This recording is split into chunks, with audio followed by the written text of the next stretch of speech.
Welcome to today's video. We are talking about the anticipated releases for the third quarter of the year. So my excited books for July through September, and I will have timestamps breaking them down by month, but also by regular month and honorable mentions. The honorable mentions will be ones that maybe I haven't read, but I know several of you would probably be excited about.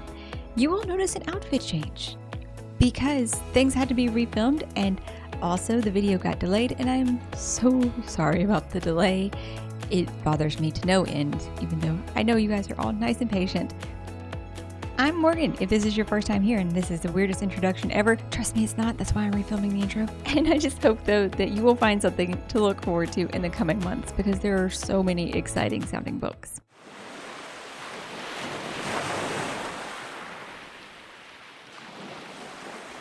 On July 1st, we get Still the Sun by Charlie M. Holmberg. Nell is an engineer and digger by trade, unearthing and repairing the fascinating artifacts left behind by the mysterious ancients who once inhabited the sun-baked planet of Tampere. She'll do anything to help the people of her village survive and to better understand the secrets of what came before. Heartwood and Mosesis are keepers of a forbidding tower near the village of M. Garden. Inside are the remnants of complex machines, the likes of which Pell has never seen. Considering her affinity for ancient tech, the keepers know Pale is their only hope of putting the pieces of these metal puzzles together and getting them running. The tower's other riddle is Heartwood himself. He is an enigma, distant yet protective, to whom Pale is inexplicably drawn. Early reviews for this one do seem a bit mixed, but it still sounds super intriguing to myself. Then on July 2nd, we have a Mulan sort of retelling. Kind of. Historical fantasy-ish. The Night Ends with Fire by K.X. Song. The three kingdoms are at war, but Maylin's father refuses to answer the imperial draft. Trapped by his opium addiction, he plans to sell Maylin for her dowry. But when Maylin discovers her husband-to-be is another violent, ill-tempered man, she realizes that nothing will change for her unless she takes matters into her own hands. The very next day, she disguises herself as a boy and enlists in her father's place. In the army, Maylin's relentless hard work brings her recognition, friendship, and a growing closeness with Sky, a prince-turned-training partner. But has she simply exchanged one prison for another? As her kingdom barrels towards destruction, Maylin begins to have visions of a sea dragon spirit that offers her true power and freedom, but with a deadly price. That same day, we also get The Undermining of Twyla and Frank by Megan Bannon. The entire town of Eternity is shocked when widowed, middle-aged Twyla Banneker partnered up with her neighbor and best friend Frank Ellis to join the Tanneran Marshals. 8 years later, Twyla's rewarding career patrolling the strange land of Turania remains a welcome change from the domestic grind of mom life despite the misgivings of her grown children. Fortunately, or unfortunately, a recent decrease in on-the-job peril has made Twyla and Frank's job a lot safer and a lot less exciting. So when they discover the body of one of their fellow marshals near an enormous footprint, and Frank finds himself the inadvertent foster dad of a baby dragon, they are grateful to be back in action. This is supposed to be in the same world as The Undermining of Heart and Mercy. I think that was the name of it. So if you enjoyed that one, then this one will probably be up your alley as well. Starting us off on the next week, July 9th brings us The Spell Shop by Sarah Beth Durst. Kyla has always had trouble dealing with people. Thankfully, as a librarian at the Great Library of Elysium, she and her assistant Kaz, a magically sentient spider plant, have spent the last decade sequestered among the Empire's most precious spellbooks, preserving their magic for the city's elite. When a revolution begins and the library goes up in flames, she and Kaz flee with all the spellbooks they can carry and head to a remote island Kyla never thought she'd see again, her childhood home. It describes itself as a Hallmark rom-com full of mythical creatures and fueled by cinnamon rolls and magic. Despite the revolution and burning of things, that sounded kind of cute. Our next one does not. The Family Experiment by John Mars. The world's population is soaring, creating overcrowded cities and economic crisis. And in the UK, the breaking point has arrived. A growing number of people can no longer afford to start families, let alone raise them. But for those desperate to experience parenthood, there is an alternative. For a monthly subscription fee, clients can create a virtual child from scratch who they can access via the metaverse and a VR headset. To launch this new initiative, the company behind Virtual Children has created a reality TV show called The Substitute. It will follow 10 couples as they raise a virtual child from birth to the age of 18, but in a condensed 9-month time period. The prize, the right to keep their virtual child or risk it all for a chance at a real baby. one of the blurbs said an upgraded Tamagotchi. And I mean, not wrong. On July 16th, we get a twist on the old version of Going Through the Wardrobe. The Lost Story by Meg Schaefer.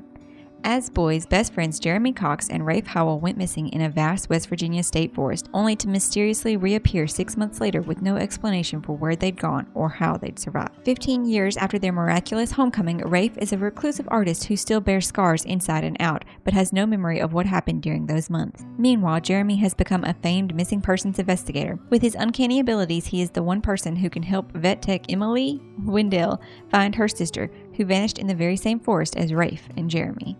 Our last one for the regular July is a bit different on its own. This is going to be The God Eater Saga by Rob J. Hayes. I think I mentioned it a few months ago in its weekly thing for its Kickstarter. The God Eater Saga is an epic fantasy written as a trilogy of trilogies, with each series being written concurrently. All 3 books 1 were written at the same time, and all 3 books 2s were being written together. So that means for each of the book 1 of each trilogy is coming out now. Spanning 3,000 years of history, the 3 trilogies will weave together mysteries, reveals, twists, and lore. Each trilogy will stand on its own, but by reading all 9 books, you will gain a deeper understanding of the world and how the immortal angels have shaped it. The first one coming out is Herald, and this is from The Age of God Eater. It is coming out on July 9th. And then book 1 of The Annals of God Eater, Deathless, is coming out on the July 23rd, and it's set 1,000 years before Herald. And then Demon is from the first book of Archive of the God Eater, and it comes out on August 6th actually, and it's set 3,000 years before Herald.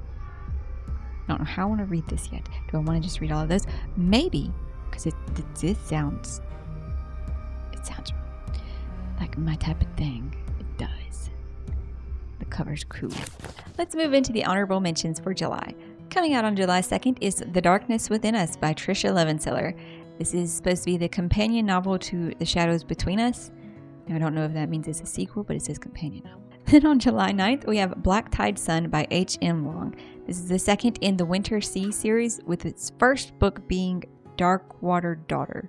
A storm singer and a pirate hunter join forces against a deathless pirate lord in this swashbuckling Jacobean adventure on the high seas, which I do think I want to read Darkwater Daughter. I just have not yet. Then another one, which sounded interesting, is definitely a more historical fantasy that also comes out on the 9th, is The Blood Dim Tide by Stephen Arian. This is book 2 in the Nightingale and the Falcon series that started with the Judas Blossom, and it is following Asian Persian lore around the time immediately after Genghis Khan. Like, one of his grandsons is part of it, and multi-POV, lots of things. Then on July 16th is The Blackbird Oracle by Deborah Harkness, and this is book 5 in the All Souls series, which I really had thought was a trilogy before this point.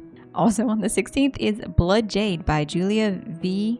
and Ken Babel. This is the second in the Phoenix Horde series that started with the Ebony Gate last year, which is following, she's an assassin who is now living in Chinatown and protecting them from demons.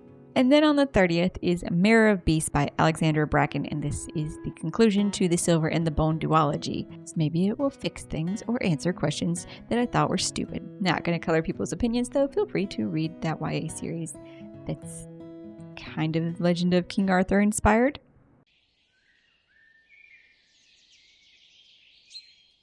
Starting out on August 6th is going to be the sequel, Apprentice to the Villain by Hannah Nicole Mayer. Now, I am very excited to get to read this one because I found the first book hilarious. I definitely would classify this as a humor fantasy. Notice to staff, there's been disturbing increase in cheeriness, sprightly behavior, and overall optimism of late.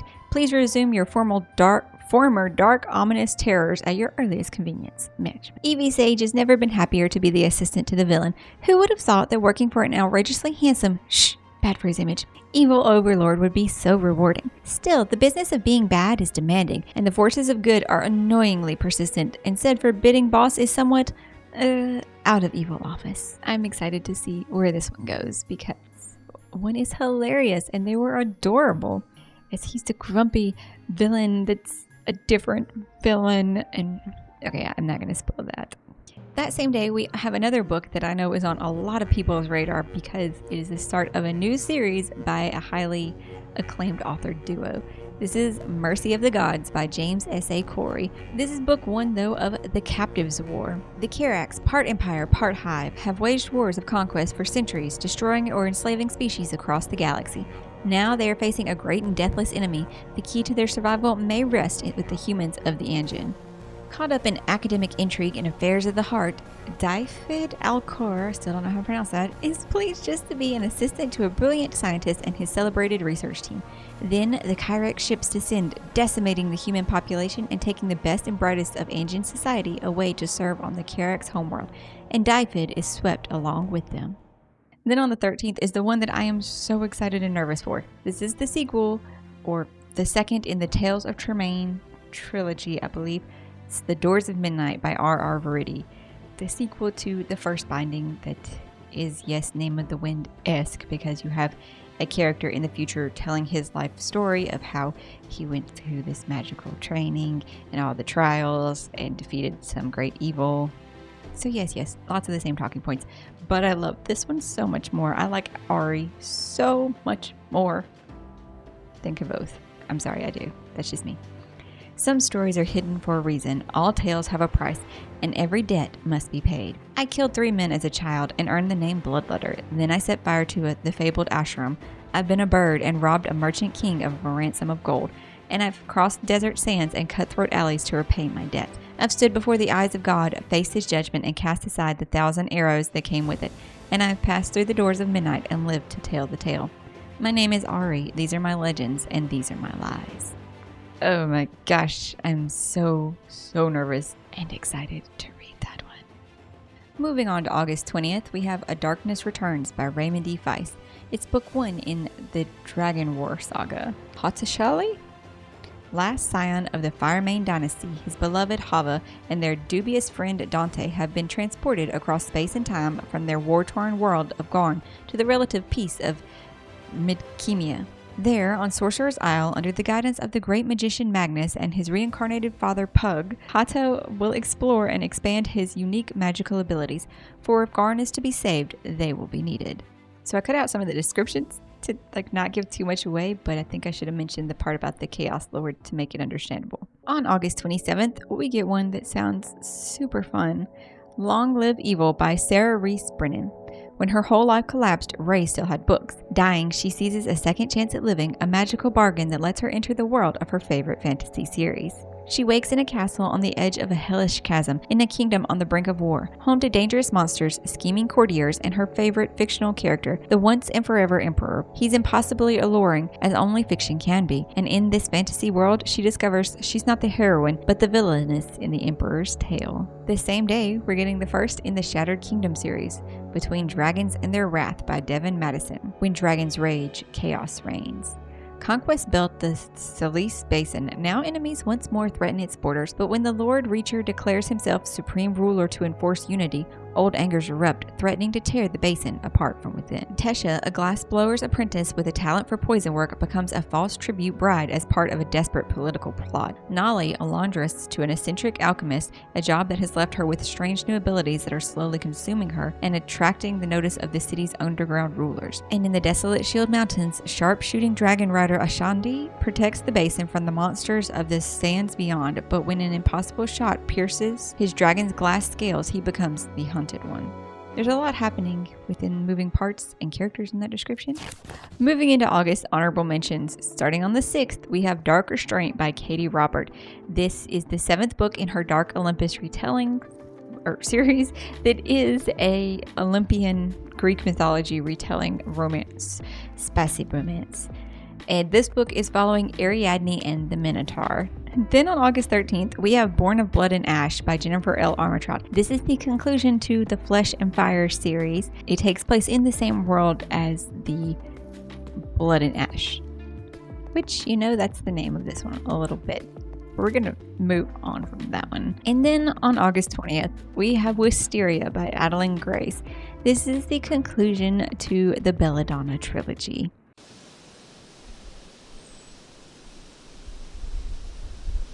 Now into possibly the biggest group of books on this list. That's going to be the September releases. On September 3rd, we get the first in Andrea Stewart's new series, The Gods Below. A divine war shattered the world, leaving humanity in ruins. Desperate for hope, they struck a deal with a devious god, Kaloon. He would restore the world to its former glory, but at a price so steep it would keep the mortals indebted to him for eternity.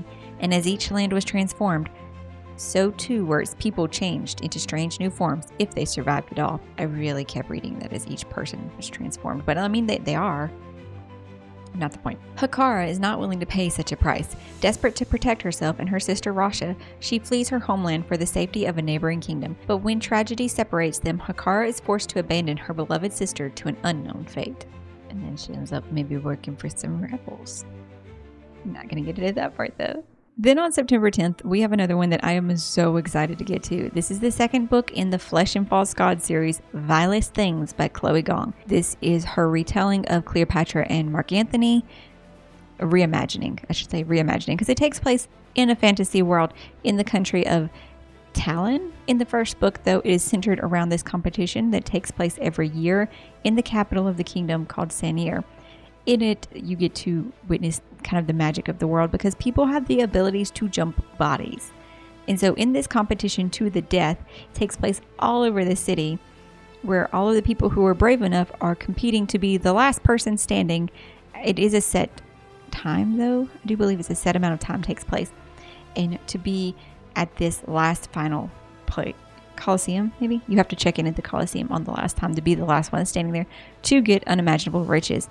So I'm very excited to get to this one and find out how, hopefully explains it. And I also want to learn more about the world because Gong even said herself that she wants this to be an epic fantasy world where, she's slowly giving us the world building. She's slowly expanding upon it book by book, like in adult epic fantasy where you get more. The world expands. And we know there's another country and we know that there is some sort of turmoil going on. So I think it was just, oh my gosh, I can't wait. That's all I'm going to say. I can't wait. Also on the 10th is The Scarlet Throne by Amy Liao. This is the first in the False Goddess trilogy. And this one sounds devious. Benissa is a living goddess chosen by the gods to dispense both mercy and punishment from her place on the Scarlet Throne, but her reign hides a deadly secret. Rather than channeling the wisdom of an immortal deity, she harbors a demon. Though one cannot remain a living goddess forever, when her temple's priests decide that Benissa's time and power has come to an end, a new girl, Medea, is selected to take over her position as goddess. But Benissa refuses to be discarded into a life of uncertainty as a young woman, and she strikes a deal with her demon. She will sacrifice her people's lives in order to magnify his power, and in return, he will help her seize control from the priests once and for all. And the dedication to this one is very awesome. I think it was to all the girls who were told they were too violent or too ambitious. Moving on to September 17th, though, we have Exodus by Peter F. Hamilton. This is the first in the Archimedes Engine series. It is also based in the same world as a video game, an action adventure sci-fi RPG that Hamilton helped, I think, work on the storyboarding for. 40,000 years ago, humanity fled a dying Earth. Traveling in mass ark ships, these brave pioneers spread out across the galaxy to find a new home. After traveling thousands of light years, one fleet of ark ships arrived at Centauri, a dense cluster of stars with a vast array of potentially habitable planets. The survivors of Earth signaled to the remaining ark ships that humanity had finally found its new home among the stars. And over the thousands of years, how humanity changes as ark ships slowly filter in. And our bulk of our story is going to take place with one person, though, trying to find his place among this crazy humanity and deciding that he would rather be a traveler, going out into the stars to look for more unknown. Another sequel that's coming out on the 17th is Bringer of Dust by J.M. Miro. This is the second in the Talent series that started with Ordinary Monsters. This takes you into the sinister underworld of the London exiles, mysteries of a sunlit villa in the 19th century Sicily, to the deep catacombs hidden under Paris. Against bone witches, mud glyphics, and a house of twilight that exists in another world all on its own. The Talents must work together if they are to have any hope of staving off the world of the dead and saving their long-lost friend. Because if you remember what happened in Ordinary Monsters, we did lose somebody. Well, multiple somebodies, but like one that's important, kind of a main character to the kids and stuff. There was a lot that happened with that book, and I'm interested to see how it's followed up and moved along.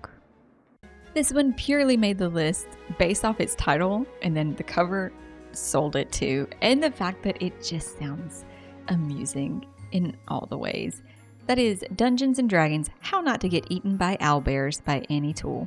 The Forgotten Realms are dangerous. Well, actually, that's an understatement. The Forgotten Realms are a death trap. But they're also very exciting, packed with amazing sights and fun to explore. That's where this book comes in. An in-world guide written from the point of view of the newly invented character from D&D's lore, this book will answer your burning questions via chapters covering deadly fauna, magical mishaps, urban perils, merciless monsters, and much, much more. Whether you want to know which is the best tavern in Baldur's Gate, or have a pressing need for tips on how to escape an ogre's lair, with this handy, humorous guide at your fingertips, your adventures will end in fame and fortune rather than someone else's stomach. So I just had to include that one. I just had to. Then on September 24th is The Village Library Demon Hunting Society. Said it right. By C.M. Wagner. Librarian Sherry Pinkwhistle keeps finding bodies and solving murders, but she's concerned by just how many killers she's had to track down in her quaint village. None of her neighbors seem surprised by the rising body count, but Sherry is becoming convinced that whatever's been causing these deaths is unnatural. When someone close to Sherry ends up dead and her cat, Lord Thomas Crowell, becomes possessed by what seems to be an ancient demon, Sherry begins to think she's going to need to become an exorcist as well as an amateur sleuth. With the help of her town's new priest and an assortment of friends who dub themselves the Demon Hunting Society, Sherry will have to solve the murder and get rid of a demon. Our final honorable mentions for the day then is starting September 3rd, Games Gods Play by Abigail Owen. This is book 1 in the Crucible series. I had to add this to honorable mentions because there's just not enough stated about the book. The cover's cool. Seems like it might have something to do with Hades and some tournament between the gods where they throw mortals in, you know. Also on the 3rd is A Dawn of Gods and Fury by K.A. Tucker. This is the conclusion to her Fate and Flame series. On September 10th is Somewhere Beyond the Sea by T.J. Klune. This is the second book in the Cerulean Chronicle, which started with the house by the Cerulean Sea. And this, I think, I have not read the first one. That's why it's here.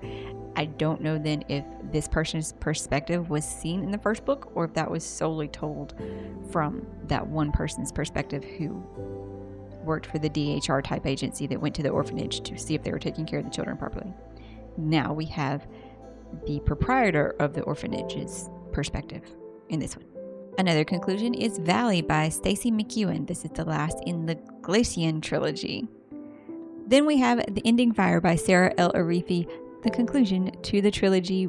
Last, though, is going to be on September 24th, Goldfinch by Raven Kennedy. This is the conclusion to the Plated Prisoner series, which is a King Midas kind of retelling, I think, in the first one. I think it gets away from that a little bit, except for that I believe the main character through all the books is the one with the gold touch. Not Midas, it's female. We've reached the end of our very, very long list now, and I really hope that you were able to find a book that you're looking forward to, either a new series to start, or the conclusion to a series, or if you want to start a series because it's ending and now you can go through all of them, if that's your jam. If there was one, though, that you thought was coming out and I just didn't mention it, there are so many books, and that's why every Monday I do the new releases videos. Go check that out. I mention books that are coming out that week specifically. So if you enjoyed this, make sure you subscribe, and that way you can come back every week and see what books are coming out. I hope you're finding something awesome to read today, and I'll see you in the next one.